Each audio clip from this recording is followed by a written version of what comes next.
क्या होता है कि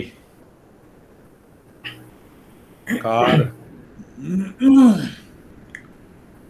कार जो है हम बाहर पार्क करते हैं। फिर मेन डोर से अंदर जाते हैं। फिर अपना ड्राइंग रूम जिसको लिविंग रूम कहते हैं, और लिविंग रूम के बाद फिर जो है सब कुछ काम खत्म करके बेडरूम में चले जाते हैं। बेडरूम जो है हमारा सबसे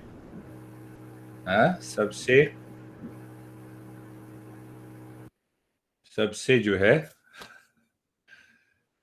क्या कहो, सबसे कीमती कहो, सबसे प्यारा कहो। अंत में हम चले जाते हैं बेडरूम में। अब देखो कि हम, अभी तुमने कहा कि देखो फंक्शन में गए, तो फंक्शन में हमें देखा है कि देखो वहां बैठी हुई है, पति वहां बैठा हुआ है या पत्नी वहां बैठी हुई है। तो हम सबसे मिल लेते हैं पहले। पहले सबसे मिलने के बाद फिर हम पति या पत्नी के पास जाके बैठ जाते हैं। उल्टा नहीं करते ना।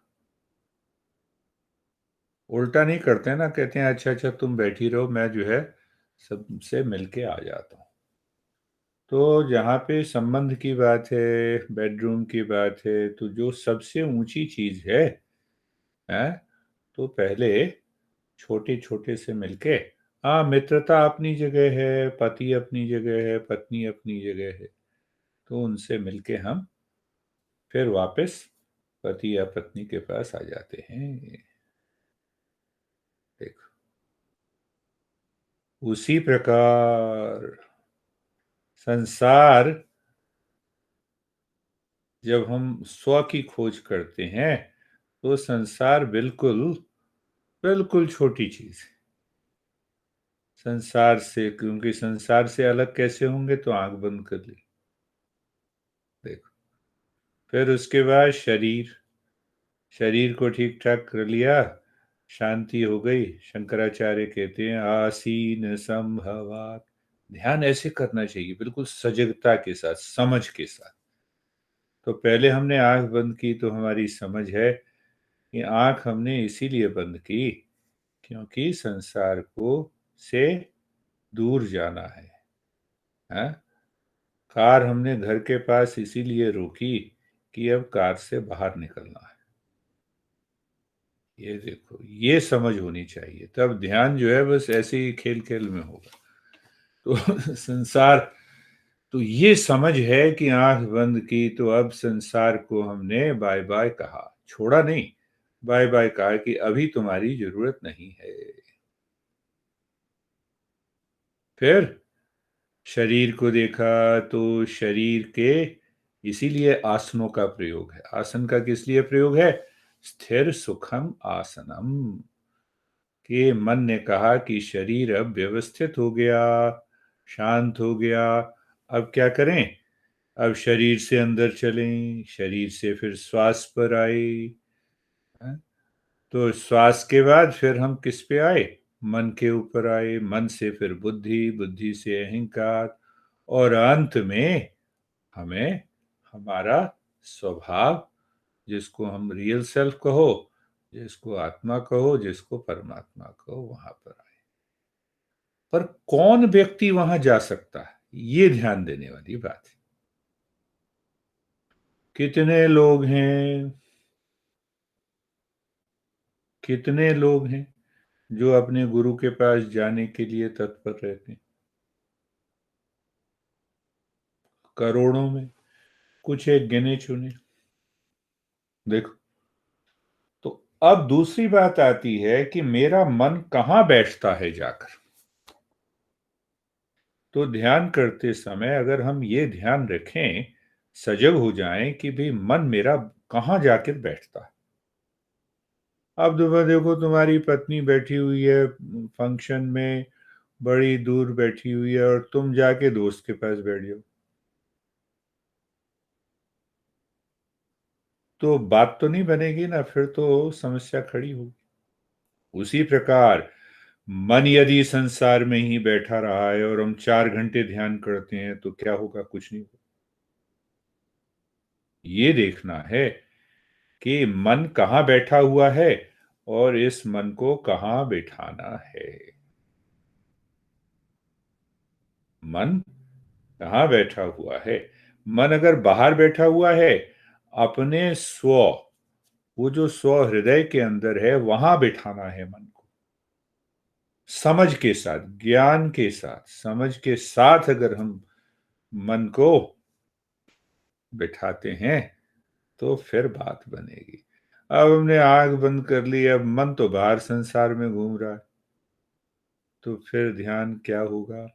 अब ये भी हो सकता है कि मन जो है बाहर संसार में घूम रहा है और उसी में उसको आनंद मिल रहा है। तो 1 घंटे बैठा और 1 घंटे के बाद फिर उसने कहा कि बड़ा अच्छा ध्यान हुआ। क्या हुआ? बड़ा आनंद आया। कहाँ आनंद आया? कि मैं तो गोलगप्पे खा रहा था। मैं भोजन भोजन बड़ा स्वादिष्ट था, या सपने आ गए, या नींद आ गई। तो मन नींद में बैठा, मन संसार की किसी वस्तु में बैठा, तो बाहर बैठा।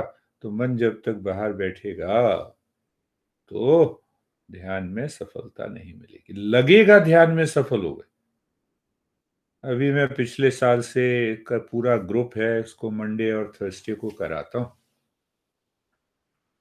तो 3 महीने के बाद कहने लगे हमें बड़े रंग दिखाई दे रहे हैं, बड़ी अच्छी आकृति दिखाई दे रही है, आकाश पूरा भरा हुआ है प्रसन्नता से। 3 महीने के बाद 6 महीने बीते, 6 महीने के बाद कहने लगे कि अब शांति प्रकट हो रही है। वो सारे रंग जो है, जो चीजें दिखाई देती थी, वो सब बंद हो गया। अब आजकल क्या हो रहा है 1 साल के बाद?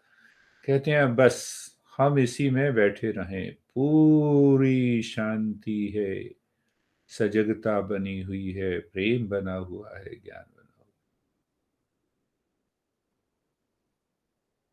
तो वो जो पहला अनुभव था, उसमें हमने ये जाना कि मन तो बाहर बैठा हुआ है। भाई मुझे काला पीला रंग दिखाई देता है ध्यान में, तो मैं आंख खोल के क्यों ना देख लूं? जो आंख बंद करके देखने की जरूरत है? ध्यान में आखिर मुझे रंग देखने की क्या जरूरत है? अगर देखना ही है तो आंख खोल के देख लूं, उसी रंग का घर बना लूं, उसी रंग के कपड़े ले आऊं। तो दो बातें हैं यहाँ कि मन जब गहराई में जाता है तो वो रंग देखता है, तो रंग देखना है, ठीक है, दिखाई दे रहा है तो उसको देख लें, और चला जाए तो चला है, उससे बंधे नहीं, पकड़े नहीं। तो देखो कई बातें हुई कि पहले हमें ये देखना होगा, मन को तैयार करना होगा कि हमें अपने का ही दर्शन करना है।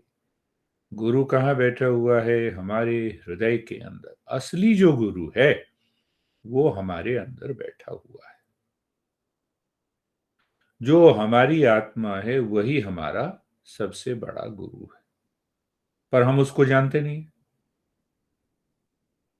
तो नहीं जानते हैं, इसीलिए बाहर गुरु बनाना पड़ेगा, बाहर गुरु को स्वीकार करना पड़ेगा।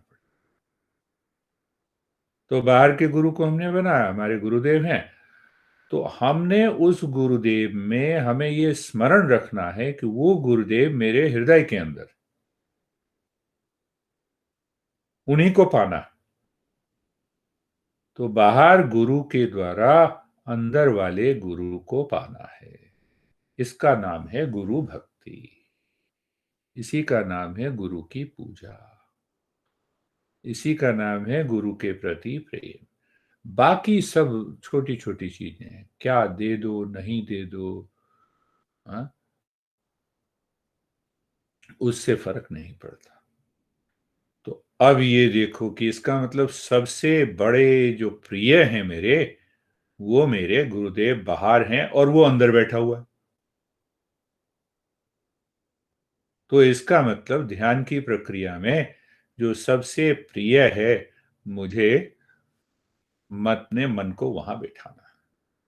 ना तो संसार में बिठाना है, ना शरीर में, शरीर के प्रति हो आकर्षण, ना श्वास, ना विचार, ना मन, बुद्धि, अहंकार, इन सब के पीछे जाके अंत में जो सबसे बड़ा है, जो महान है, जो सबसे बड़ा है, मन वहां जाकर अंत में बैठे। मन अगर सबसे छोटी चीज पर पहले बैठेगा, वहीं वहीं बैठ जाएगा तो बड़े को पा ही नहीं सकता। छोटी चीज पे बैठ जाए, हम कार हमने बाहर पार्क कर दी, हम कार में ही बैठे रहे कि आज तो घर अंदर नहीं जाएंगे, तो बात नहीं बनेगी। बात नहीं बनेगी। ये बात पहले समझ होनी चाहिए। इसी को हम कह सकते हैं विवेक, कि हमने सबको छोड़कर जो सबसे महानतम है, सबसे प्रिय है, मुझे अपने मन को वहां बिठाना है। इसकी सजगता, इसकी समझ अगर है, तब हम जाके। तुमने बताया ना कि नहीं, इसलिए नहीं ले गए क्योंकि हमारे मित्र हैं। नहीं तो मुझे वो बात याद आ गई। पुराणों में ये कहानी है कि सबसे प्रिय पहले कौन है, इसको खोजो। सबसे प्रिय है गुरुदेव।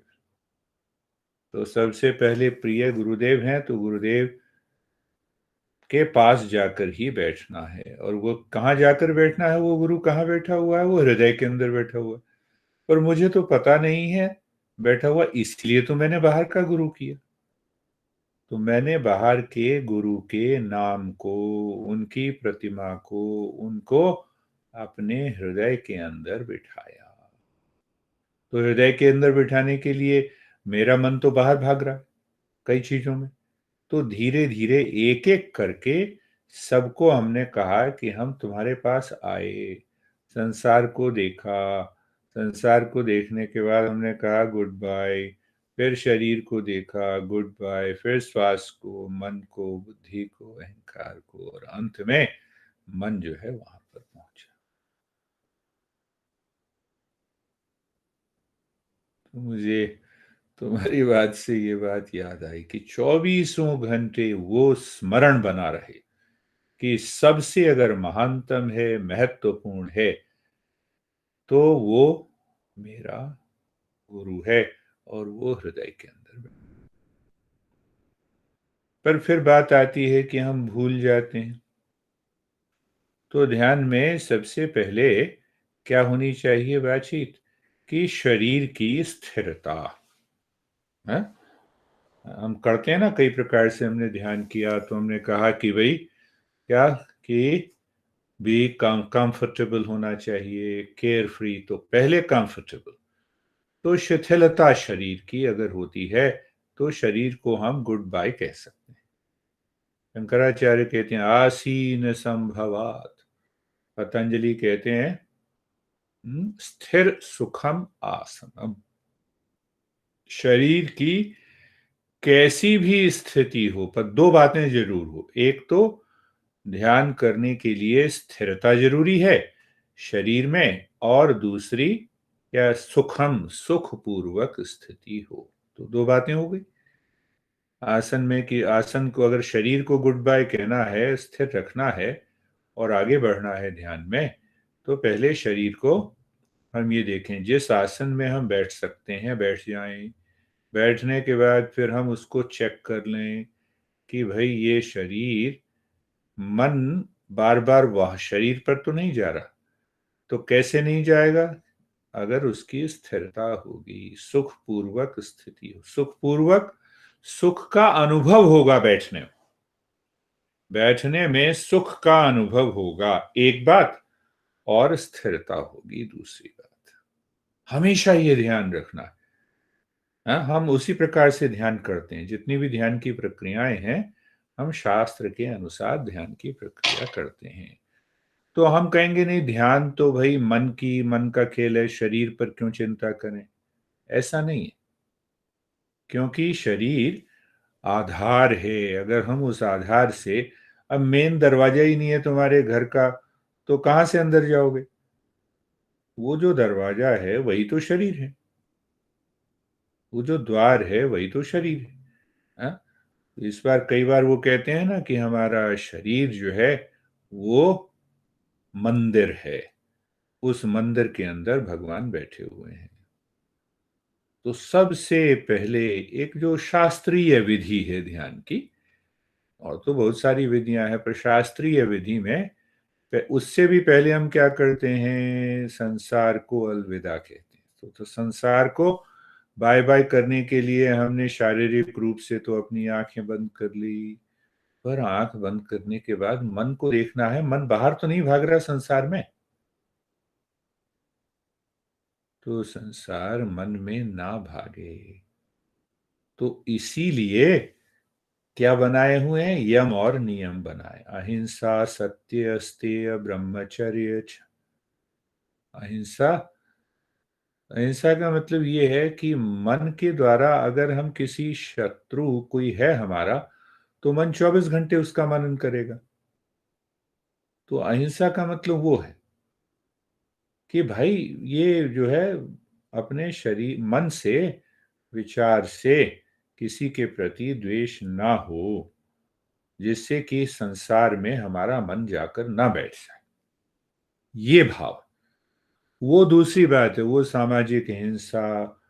एक बात अगर हमने ये ध्यान रख ली, अहिंसा सत्य, सत्य सत्य को हम कहते हैं यहाँ पे सत्य चितानंद।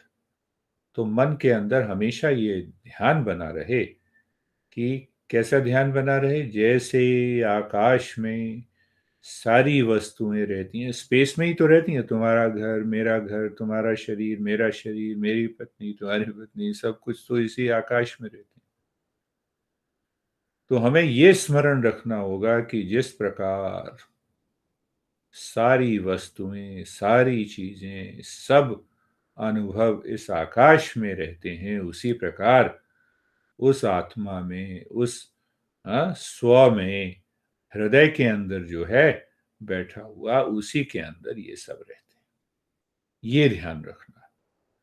तो ये बात सत्य की हो गई, अहिंसा सत्य ब्रह्मचर्य क्षमा। तो और नियम का क्या उपयोग है, तो नियम का उपयोग क्या है कि भाई शरीर मन और वाणी में शुद्धि होनी चाहिए। शुद्धि किस लिए होनी चाहिए, अगर वो अशुद्ध है तो मन फिर वहां जाकर बैठ जाएगा। मन को बैठाना कहाँ है, ये याद रखना, मन को हृदय के अंदर बैठाना, ध्यान ये रखना है। तो बाहर फिर संसार में बैठेगा, फिर ध्यान नहीं होगा। तो आज हम समझ रहे हैं कि ध्यान की गहरी साधना में हम कैसे सफल हों। तो यम नियम ये हो गया संसार के लिए। अब हम आसन पे आ गए, तो आसन में क्या हो गया, शरीर की स्थिरता और शरीर की सुखपूर्वक स्थिति। तो अब इसमें भी दो बातें। तो इसको करने का क्या तरीका है, ऐसा नहीं है कि हमें सिर के बल खड़े हो जाएंगे तो ध्यान 5 मिनट में लग जाएगा, कभी नहीं लगेगा। वो अपना एक तरीका है लोगों को आकर्षित करने का कि भी हमने वृक्षासन कर लिया, शीर्षासन कर लिया। अगर भगवान ने शीर्षासन से ही ध्यान की उपलब्धि बताई होती तो सब लोग शीर्षासन करके ध्यान कर लेते। तो ऐसा नहीं है। तो दो बातें बताई है कि शरीर में, शरीर को हमने व्यवस्थित कर लिया, व्यवस्थित करने के बाद फिर हमने ये देखा कि क्या हम इस शरीर की स्थिरता को जितनी देर ध्यान करते हैं, क्या उतनी देर बना के रख सकते हैं। तो मन के द्वारा हमें यह समझना होगा कि शरीर को बहुत ज्यादा तनाव न दें जिससे कि मन वापस शरीर में बैठ जाए, और इतना ढीला भी नहीं छोड़ें कि मन को नींद आ जाए। नींद आ गई तो तामसिक गुण, बेचैनी हो गई तो राजसिक गुण। ध्यान होता है सात्विक गुणों में। सात्विक गुण के अंदर दो क्वालिटी हैं, ज्ञान और प्रसन्नता। ज्ञान और प्रसन्नता हो गई। तो अब हमने शरीर को भी ठीक कर लिया।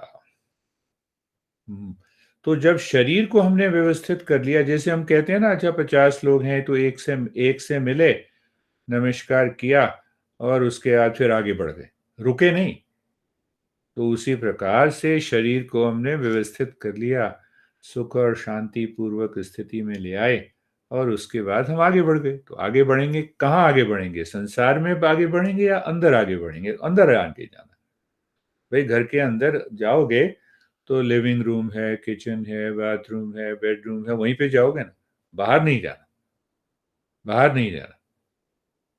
फिर वही बात लो कि पत्नी वहां दूर बैठी हुई है, तो 20 लोगों से हम एक एक करके मिलके वापस पति के पास या पत्नी के पास जाके बैठे, दूसरे के पास बैठ जाओ, फिर देखो क्या हाल होता है।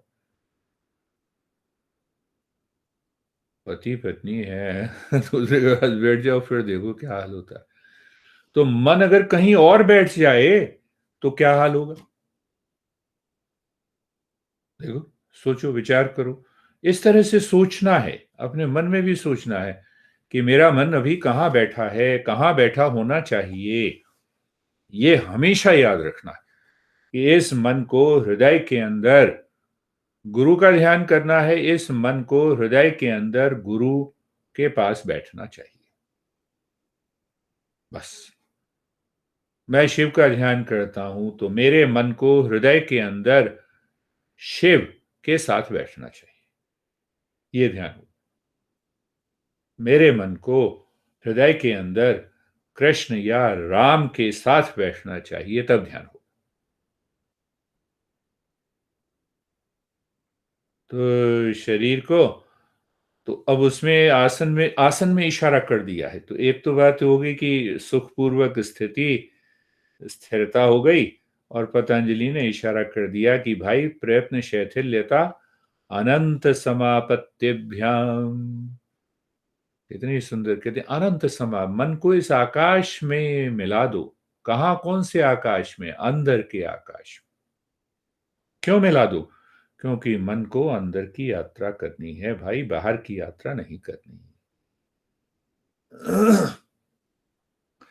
तो ये समझ नहीं होती, तब क्या मन करता है, तब मन किसी विचार को पकड़ लेता है और एक विचार से दूसरा विचार, दूसरे विचार से तीसरा विचार, फिर संसार में अंदर चला गया। पूरे घंटे तक हम वही करते रहते हैं। शरीर जरूर स्थिर रहता है, पर मन भागता रहता है, तो ध्यान नहीं होगा। देखो, तो ध्यान की कोई भी प्रक्रिया हो, शास्त्रीय विधि, हाँ, से अगर हम ध्यान करते हैं तो उसमें इन सब बातों का ध्यान हमें रखना होगा। अब थोड़ा सा और आगे बढ़ते हैं। अब यहाँ पर एक पहली बात यह है कि भाई तुम चाहे 500 किलोमीटर दूर चले जाओ, तुम्हें अपने घर की याद रहती है। घर कहाँ है? एक बार शादी होने जाने के बाद हमेशा हमें याद रहता है कि हम पति हैं या पत्नी हैं। तो साधक बनने के बाद व्यक्ति जब साधक बन जाता है, उसको हमेशा 24 घंटे अपने घर की याद रहती है कि उस हृदय के अंदर ही मेरा सच्चा अस्तित्व है, उसी को पाना है, कुछ भी हो जाए, किसी भी परिस्थिति में, दुखी हो, सुखी हो, समस्या हो, वो हमें याद रहती। ये ज्ञान हमारे मन के अंदर बैठा होना चाहिए। संसार में दो ही वस्तुएं हैं, इस प्रकार हम मनन करते हैं। कौन सी दो वस्तुएं हैं? एक है अहम और एक है इदम। तो अहम का मतलब वो मेरा सच्चिदानंद स्वरूप जो हृदय के अंदर बैठा हुआ है, और इदम का मतलब जो मैं नहीं हूं। ये हमेशा याद रहे। जैसे मुझे याद रहता है कि ये मेरी पत्नी नहीं है, ये है। ये मेरा घर है, ये नहीं, ये नहीं। देखो, जैसे ये मेरी कार है, ये मेरी नहीं। उसी प्रकार हमारे मन के अंदर ये हमेशा रहे, अहम और इदम का भाव। शरीर इदम, मन इदम, विचार इदम, संसार इदम, पत्नी इदम, हृदय के अंदर जो बैठा हुआ है वही केवल अहम। ये स्मरण रहना चाहिए, स्मरण रहे अंदर से। हाँ, गुरु नानक कहते हैं ना, सिमरन। तो गुरु नानक देव जी इसका सिमरन कहते हैं, इसका सिमरन हमेशा रहे। आप शब्द गाओ ना गाओ चलेगा, पर स्मरण ना भूले। तो ये एक शास्त्रीय विधि से एक और ये बात हो गई। अब और आगे चलने से पहले फिर हम ये देखते हैं कि मन फिर भी भागता है बाहर, विचारों पर, भाव पे।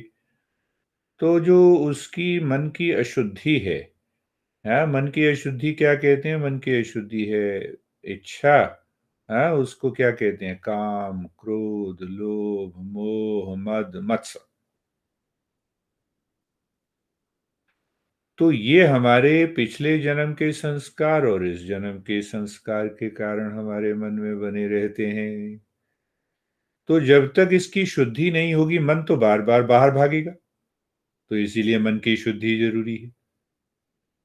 तो इतनी बात समझने के बाद अब हम ये देखते हैं कि मन की शुद्धि कैसे हो। एक तो ये समस्या है, और मन की अशुद्धि के कारण, क्योंकि मन बहुत चीज़ों में भाग रहा है ना, तो भागने के कारण मन में विक्षेप रहता है। विक्षेप का क्या मतलब है कि मन फुदक के कभी इधर जा रहा है, मैं ध्यान में बैठा हूँ, शरीर में बैठा हूँ, फिर मन ने कहा कि ज़रा शरीर को और इधर से उधर हिला दो। अच्छा, फिर मन में और कोई मन पहुँच गया किसी दोस्त के पास। तो दूसरी समस्या, दूसरा जो डिफेक्ट है माइंड के अंदर, ये रहता है। और तीसरा अज्ञान रहता है। तो इन तीनों समस्याओं से निपटना पहले ज़रूरी है, तभी मन हृदय के अंदर बैठेगा जाकर। तब ध्यान सफल हो। तो पहली बात लें अशुद्धि का, तो अशुद्धि के लिए बड़े प्रयोग हैं। हजारों प्रयोग दिए हुए हैं। प्राणायाम का प्रयोग है, और अशुद्धि और विक्षेप को दूर करने के लिए जप सबसे बड़ा साधन है। हैं, जैसे मैंने अपनाया था ना, शरणे सतगुरु चरणम वंदे सतगुरु चरणम। तो जैसे ही बैठे हुए हैं, कहीं भी बैठे हुए हैं, तो आंख खोल के ही मैंने देखा, अरे मेरे सामने गुरुदेव हैं। मैंने कल्पना कर ली, और गुरुदेव के चरणों में मैं प्रणाम कर रहा हूँ, साष्टांग दंडवत। गुरुदेव ने साथ में बिठा लिया, आशीर्वाद दे रहे हैं, शांति प्रकट हो रही है। चाहे आँख खोल के करो, चाहे आँख बंद करके करो। तो इस तरह से हमारे शास्त्रों में हजारों प्रयोग दिए गए हैं कि किस प्रकार हम मन को अशुद्धि से शुद्धि की तरफ और विक्षेप रहित करें मन को। तो जैसे हमने एक न्यास की प्रक्रिया हम करते हैं ना, कि उसमें सारी बातें जोड़ दी, हाँ, कि सांस धीमा गहरा लंबा लेना है। सांस धीमा गहरा लंबा लेते हुए मन को श्वास के साथ शरीर के अंदर घुमाना है, और घुमाते हुए उस आकाश को, अंधेरेपन को देखते हुए वहां पर ओम का उच्चारण करना है। मन जितना पेचीदा है, हमने उससे ज्यादा पेचीदा काम मन को दे दिया, बड़ प्रेम से दिया। तो प्रेम से जब हम दे देते हैं, तो मन जो है फिर अंदर बना रहता है। मन के अंदर बने रहने का एक नाम शुद्धि हो सकता है, कि मन अंदर बना रहे, कहीं बाहर नहीं भाग रहा। तो बाहर विचारों पे भागेगा तभी तो इच्छा उत्पन्न होगी। तो वो बाहर नहीं भाग रहा, तो शुद्धि का एक अनुभव हो सकता है। इसीलिए हम न्यास, न्यास का मतलब है चारों तरफ से शुद्धि होगी। संन्यास का भी वही मतलब है, सभी ओर से शुद्धि। तो अब हमने शुद्धि कर दी, अब हमारा मन अंदर की ओर बैठा रहता है। हमारा मन अंदर की ओर बैठा रहता है। तो अब इसके साथ एक और बात है जो कि हमने चर्चा की थी, कि आम जीवन में, सांसारिक जीवन में हम नित्य और नैमित्य कर्म करते रहें, जिससे कि अशुद्धि और जमा ना हो। अगर अशुद्धि आज फिर मैंने जमा कर ली, और कल फिर साफ कर दी, आज जमा कर ली, कल साफ कर दी, तो फिर तो मन जो है वो वैसे का वैसा ही बना रहेगा। तो ध्यान में प्रगति नहीं होगी। ध्यान का मूल जो उद्देश्य है, उसको हम प्राप्त नहीं कर पाएंगे। तो आम जीवन में, व्यावहारिक जीवन में हम नित्य और नैमित्य कर्म करते रहें। नित्य और नैमित्य कर्म करते रहें। ये हो गया। अब इसके बाद जो गहरी मन अब अंदर बैठा हुआ है, तो मन अंदर बैठकर क्या करे? समझ के साथ करे। पहली बात तो समझ होनी चाहिए। समझ का मतलब वही अहम और इदम की समझ। और अब यहां पर, हाँ, जैसे महात्मा बुद्ध कहते थे, केवल श्वास पर ही अपने मन की को श्वास को देखते रहो मन के द्वारा। तो उसको बोलते हैं प्रेक्षा। उसका नाम विपासना भी है। हाँ, जैन और बौद्ध में विपासना का भी मतलब देखना है, प्रेक्षा का भी मतलब देखना ही है स्वभाव से। और फिर क्या है, साक्षी का भी मतलब, हाँ, साक्षी, उसका भी मतलब देखना है अंदर। एक आम भाषा में हम इसको समझ सकते हैं। पर सबसे अच्छा होगा, कई शास्त्र और कई गुरु बताते हैं, किसी भी मंत्र को ले लिया जाए। तो मंत्र को, हाँ, जैसे पुराणों में तो है कि भाई जैसे राम राम का अगर जोर से भी उच्चारण करते रहो, 24 घंटे राम का उच्चारण करते रहो, तो उसमें क्या है, देखो कि रॉ है, हाँ, और अ है और मौ है। तो ये ब्रह्मा विष्णु महेश राम में। हाँ में ब्रह्मा विष्णु महेश, मतलब उनके उच्चारण में, राम राम राम राम राम राम राम राम राम राम राम। और ये जो राम है वो सभी में रम रहा है। तो एक हमारे महाशय गुरु जी थे एक और, जिनके पास में जाता था, वो कहते थे देखो कि शरीर के जितने भी जोड़ हैं वो रॉ की तरह हैं। जैसे रॉ लिखते, यहाँ भी देखो रॉ, जितने भी जोड़ हैं। तो देखो राम तुम्हारे सभी पूरे शरीर में बसा हुआ। तो शरीर में बसा हुआ, इसका मतलब शरीर से आसक्ति टूट जाएगी। इसीलिए हम कहते हैं राम राम राम राम राम राम। कितना कितना गहरा भाव है कि मतलब ये शरीर नहीं है, ये तो राम ही है, राम का ही है। तो मंत्र का अब कई प्रकार हैं मंत्र के। तो एक विधि ये कहती है कि अगर हम जोर जोर से, वैखरी जिसको कहते हैं, जोर से उच्चारण करने को वैखरी कहते हैं। फिर थोड़ा सा फुस-फुस करके उच्चारण करने को हम, हाँ, मध्यमा कहते हैं। फिर धीरे चला गया अंदर, अब मन के अंदर उच्चारण करते हैं, पश्यंती हो गया, फिर परा-परा हो गया। तो ये सब अलग-अलग नाद योग में, मंत्र योग में बनाए गए हैं। तो कोई विषय लेना है ना जिस पर कि मन टिका रहे, पर विषय ऐसा हो जिससे कि ज्ञान हमारे अंदर प्रकट होने लगे। तो इसीलिए हमने क्या लिया था, सर्वेषां स्वस्तिर्भवतु। हाँ, वो किया है ना ध्यान। हाँ, सर्वेषां स्वस्तिर्भवतु। तो स्वाभाविक रूप से अगर घर में हम हैं और हम इस पूरे शांति मंत्र का जोर से भी उच्चारण कर सकते हैं, पर मन से उच्चारण करने में हमने तीन प्रक्रिया पकड़ी। तो हम अपने मन में कह रहे हैं सर्वेषां स्वस्तिर्भवतु। तो जो मन में कह रहे हैं, तो मन में कह रहे हैं तो उसकी ध्वनि को, उसकी आवाज को भी हम अपने मन में ही सुन रहे हैं। तो मंत्र का उच्चारण मन में, और वो सुनना मन में हो। सर्वेषां स्वस्तिर्भवतु। ऐसा शास्त्रों में लिखा हुआ है कि नाम तो ईश्वर ने क्या किया, कि नाम तो हमें दे दिया मनुष्यों को, और रूप जो है अपने पास रख लिया। तो जैसे हम कहते हैं राम, तो मैं बोल सकता हूँ राम, तुम भी बोल सकते हो, पर रूप भगवान ने अपने पास रख लिया। तो जब राम मैंने बोला तो अपने हृदय के अंदर उस रूप को स्थापित किया, तो मैं भगवान से मिल गया, क्योंकि रूप उसने अपने पास रखा हुआ। कितनी छोटी-छोटी सी बातें हैं, गहरी बातें। तो वापस आए, तो सर्वेषां स्वस्तिर्भवतु, तो मन में हमने उच्चारण किया और मन के उच्चारण में हमने क्या देखा?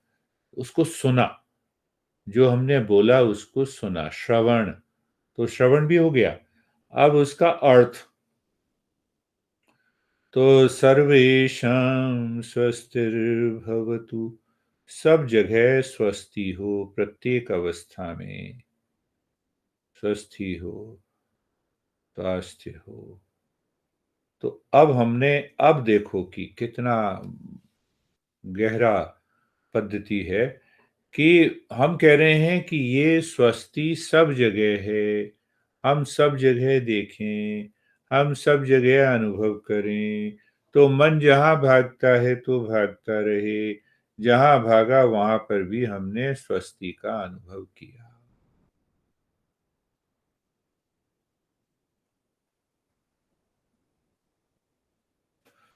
तो दूसरे चरण में हमने क्या किया कि हमने मंत्र का उच्चारण मन में किया, उसको सुना और पीछे से हमारी बुद्धि ने उसके अर्थ को भी जाना। तो देखो, गुरु अपनी पद्धति के अनुसार बताता है। तो एक गुरु ये क्या कहते हैं, देखो कि भाई, नाम और रूप जो है, नाम और जो रूप है वो अलग अलग है। दूसरे गुरु कहते हैं कि नाम और रूप जो है, नाम और अर्थ जो है, शब्द और अर्थ जो है, वो एक ही है। कई लोग कहते हैं शब्द और अर्थ अलग अलग है। कई लोग ये कहते हैं, कई गुरु लोग कहते हैं कि नाम पहले आता है, अर्थ बाद में आता है। फिर चौथे प्रकार के गुरु कहते हैं कि पहले अर्थ आता है, फिर नाम आता है। तो चार भेद हो गए। तो चार भेद होने के साथ साथ ही चार प्रकार की साधना भी हो गई। ओम नमः शिवाय। नाम शब्द पहले आया, और उसका अर्थ क्या है कि मैं शिव को पूरी तरह से समर्पण करता हूं, ये अर्थ पहले बाद में आया। इस अर्थ के साथ रूप भी आ गया। किसको समर्पण? ये शिव मेरे जो हृदय के अंदर बैठे हुए। एक दूसरी साधना ध्यान में हम उसको जोड़ सकते हैं कि पहले हम शब्द ना बोलें, पहले उस आकृति को देखें, शिव को पैर से सिर तक देखें, अपने मन को उनके चरणों में समर्पित करते हुए मन को ऊपर उठाएं, बार बार उठाएं, जब तक कि हमें मन के अंदर उनकी आकृति का अनुभव ना होने लगे। जैसे अनुभव होने लगे, तब हमने कहा ओम नमः शिवाय। तीसरी पद्धति हो गई कि ओम नमः शिवाय कहा, तो हमने उसके साथ साथ उसको देखा भी। तो जब हम क्या करते हैं, सर्वेशम स्वस्तिर्भवतु, जो तीसरा चरण है, तीसरे चरण में हमने ध्यान में क्या किया कि अब हम ये महसूस कर रहे हैं, अनुभव कर रहे हैं कि वो जो स्वस्तिर है वो सब जगह है। मैं तो सब जगह नहीं हूं, पर स्वस्तिर सब जगह है, शांति सब जगह। सर्वेशम शांतिर्भवतु, वो शांति सब जगह है।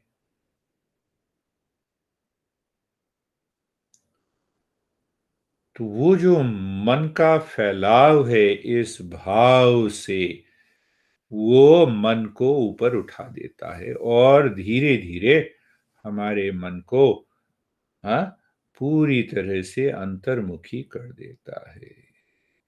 और अंतर्मुखी होने के बाद फिर हमें ध्यान का की गहराई में हम पहुंच जाते हैं। फिर इसमें एक बात और जोड़ी हमने पिछली बार ध्यान में, ओम शांति शांति।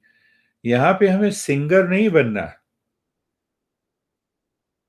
देखो फिर उसमें छोटी सी गहराई है, वो धीरे धीरे समझ में आती है। तो क्या गहराई है कि देखो सिंगर हमें नहीं बनना।